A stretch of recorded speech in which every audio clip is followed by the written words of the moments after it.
Take a quick video to show you the power of the Holley RetroBright LED headlights installed on a Kenworth W900A.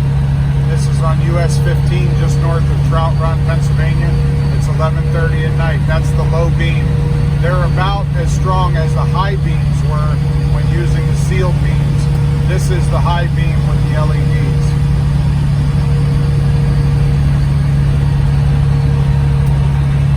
These are the 5700K versions, which is the more modern white. I preferred the yellow light, but as I've gotten older, my eyes definitely like the brighter white light for driving at night. They're truly impressive. There's no camera magic here. That's the high beam, and it's truly impressive. That's the low. Doing about 60 miles an hour right now. That's the high. Hope the video is helpful.